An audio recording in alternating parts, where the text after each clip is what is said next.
Assalamualaikum warahmatullahi wabarakatuh. Halo, hai. Perkenalkan, nama saya Ishafia dari Fakultas Ekonomi, Prodi Ekonomi Pembangunan Setia Mujahidin Toli-Toli. Nah, kali ini saya membuat video ini untuk memenuhi tugas etika dan komunikasi bisnis. Tanpa berlama-lama, langsung nonton saya videonya. Cikidot! Saya akan membagikan beberapa cara atau tips rahasia sukses merintis bisnis bagi para pemula. Nah, berkecimpung dalam bisnis sebagai pengusaha memang membutuhkan keahlian untuk memanfaatkan segala sumber daya yang ada dan menjadikannya sebagai sesuatu yang bernilai. Sebagaimana yang diketahui banyak orang, beberapa bisnis yang sudah besar sekarang ini dimulai dari tempat yang kecil dengan modal seadanya. Seperti halnya raksasa IT Microsoft yang mengawali bisnisnya dari garasi mobil atau Facebook yang berjalan pertama kali di asrama. Sedikit kita pernah mendengar banyak pengusaha kecil dan mulai merintis seringkali mengeluh serta menyalahkan diri atau rival mereka karena kalah dalam persaingan bisnis. Nah, berikut ini adalah hal yang perlu diperhatikan benar-benar oleh pengusaha pemula agar dapat memenangkan persaingan pasar. Yang pertama, cari tahu pengetahuan bisnis sebanyak-banyaknya. Persoalan utama yang umumnya dialami pengusaha pemula ialah wawasan atau pengetahuan bisnis yang kurang matang dan sempurna.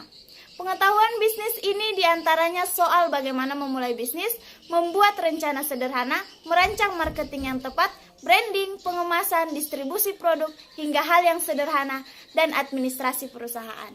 Seringkali pengusaha pemula tidak memiliki banyak tahu tentang dasar-dasar pengetahuan bisnis. Padahal, ini merupakan investasi utama dan sangat berharga untuk keberlangsungan suatu bisnis. Sumber pengetahuan bisnis ini bisa dengan mudah didapatkan, bisa dengan mengikuti seminar bisnis atau forum pengusaha muda. Terlebih, kini akses informasi melalui internet sangat mudah. Semua pengetahuan bisnis ini pun bisa didapatkan dengan mudah tanpa harus mengeluarkan biaya yang banyak. Kita juga bisa bergabung dengan komunitas wirausaha untuk mendapatkan ilmu-ilmu soal bisnis dari yang sudah berpengalaman. Yang kedua, bangun dan luaskan pasar serta distribusi. Banyak faktor penentu apakah suatu produk laris atau tidak laku, mulai soal promosi ke calon konsumen atau alur marketing produk. Namun faktor terpenting laku tidaknya suatu produk bergantung pada lokasi berjualan dan distribusi produk hingga sampai kepada konsumen. Seringkali kendala yang dihadapi para pengusaha kecil adalah keterbatasan modal untuk membuka toko sendiri atau melakukan distribusi agar produk bisa dilihat dan dibeli oleh para konsumen. Keterbatasan ini bisa ditangani dengan memanfaatkan teknologi internet yang kini sedang tren. Pengusaha pemula sebaiknya juga mengembangkan pemasaran dan branding secara online ke semua media sosial dan media pemasaran internet, termasuk menggunakan platform toko online. Dengan pemasaran secara online, kita dapat memasarkan produk tanpa batasan geografis. Tentu sangat menguntungkan bagi pengusaha pemula.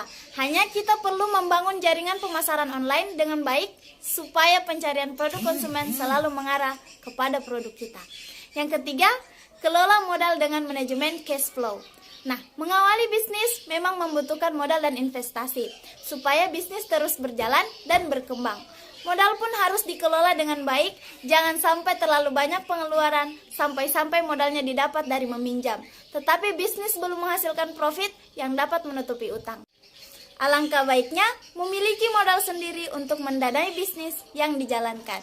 Namun ada saat tertentu di mana pinjaman benar-benar dibutuhkan dan mengambil pinjaman bukanlah sesuatu yang salah. Manajemen keuangan yang baik adalah dengan berfokus pada penjualan dan bagaimana menerapkan cash flow dengan baik. Bila mendapatkan keuntungannya, sebagian bisa digunakan untuk peningkatan bisnis agar bisa lebih besar sehingga pendapatan pun meningkat. Pinjaman untuk bisnis berangsur-angsur terbayar hingga lunas. Yang keempat, memanfaatkan teknologi yang sedang menjadi tren. Pada zaman modern saat ini dengan kemajuan teknologi, ketersediaan internet, dan dunia digital juga menguntungkan pengusaha pemula. Meskipun pengusaha kecil, dengan kekuatan teknologi kita tetap bisa bersaing dengan pengusaha besar yang sudah punya nama. Dalam hal ini diperlukan kejelian menggunakan teknologi yang ada. Syaratnya cukup mudah, kita cukup investasi perangkat komputer ataupun smartphone, tidak perlu canggih, cukup yang bisa mengoperasikan dengan baik beberapa perangkat lunak yang sering digunakan. Yang kelima, menyusun dan membuat administrasi keuangan dan legalitas usaha. Dalam menjalankan sebuah bisnis, membuat administrasi keuangan sangatlah penting. Perkembangan bisnis inilah yang menuntut pembuatan administrasi keuangan dengan baik sejak awal merintis bisnis agar tidak terjadi masalah nantinya. Terlebih jika ada investor yang sudah tertarik berinvestasi pada bisnis kita atau kerjasama dengan pihak lain. Selain itu, jangan lupakan soal legalitas izin dan pendaftaran merek, logo, paten badan hukum, dan lain sebagainya. Agar tidak terjadi sengketa hukum atau tersandung masalah bila bisnis kita makin besar nantinya. Yang keenam, menjalin pertemanan seluas-luasnya. Berteman dan memiliki kenalan yang banyak sungguh memberi banyak keuntungan, apalagi saat memulai suatu bisnis. Semakin banyak teman, semakin mudah menjalankan suatu bisnis. Dengan menjalin pertemanan, kita bisa belajar banyak hal baru yang ilmunya bisa diterapkan pada bisnis. Atau mungkin ada teman yang mempunyai informasi penting terkait ketersediaan bahan baku produk yang murah dan berkualitas. Bisa juga berawal dari teman hingga jadi partner dalam bisnis. Paling terlihat, sadar atau tidak, segmentasi konsumen terdekat adalah teman sendiri. Untuk itu, memupuk pertemanan sama dengan investasi yang sangat penting dalam keberlangsungan suatu bisnis. Cari teman sebanyak-banyaknya, lebih lagi yang bisa membawa dampak positif terhadap kita dan bisnis. Meskipun umumnya manfaat banyak teman ini tidak bisa dirasakan langsung, kelak teman baiklah yang akan siap membantu kita saat mengalami kesulitan. Yang ketujuh, menjalankan dengan sebaik-baiknya. Bicara soal bisnis, sejauh mana kesiapan dalam menghadapi konsekuensinya nanti? Syukur-syukur, bisnis yang dijalankan membuahkan untung. Bagaimana jika sebaliknya? Siapakah yang menanggung rugi yang tak diharapkan sama sekali? Sejak awal mental baja harus sudah dimiliki sebelum berkecimpung dalam dunia bisnis. Apa yang disampaikan tadi bisa jadi pedoman dalam menguatkan fondasi bisnis yang telah dibangun. Jadi jangan pernah berpikir untuk mundur, jalankan bisnis dengan sebaik-baiknya. Mungkin hanya itu yang bisa saya sampaikan. Terima kasih. Wassalamualaikum warahmatullahi wabarakatuh. Thank you for watching.